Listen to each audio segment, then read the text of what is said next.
Hello बच्चों, let's read the question. A body is initially at rest. It undergoes one-dimensional motion with constant acceleration. The power delivered to it at time t is proportional to. Okay. So body initially rest पे है. Initially rest पे यानी कि जो initial speed हमें क्या दे रखी है, 0 दे रखी है. It undergoes one-dimensional motion. One-dimensional motion हो रहा है उसका with constant acceleration. Acceleration हमें क्या दे रखी है? It is constant. ठीक है. The power delivered to it at time t is proportional to. हमें बताना है कि at time t जो power delivered होगी वो क्या होगी. अब देखो power delivered जो होगी that would be equals to, हमें पता है रिलेशन पता है force into में velocity. ठीक है. अब देखो, अब acceleration constant है, ठीक है. Using first equation of motion at time t इसकी final velocity फाइंड आउट कर सकते हैं using first equation of motion, that is v equals to u plus at. अब initial speed तो 0 दे रखी थी.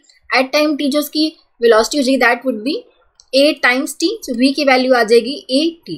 ठीक है. अब देखो जो फोर्स उस पर एक्ट कर रहा होगा that would B mass into में एक्सेलरेशन और v की वैल्यू हो जाएगी a टाइम्स t. तो ये आ जाएगा m a स्क्वायर t. अब देखो यहाँ पे पता है कि जो मास होगा बॉडी का वो तो कांस्टेंट रहेगा एंड ऑल्सो एक्सेलरेशन है वो भी कांस्टेंट है. जो बॉडी हमारी कांस्टेंट एक्सेलरेशन के साथ ही मूव करी यानी कि m a ये दोनों क्या है, कांस्टेंट है. यानी कि यहां से हम बोल सकते हैं जो पावर होगी that would be directly proportional to time.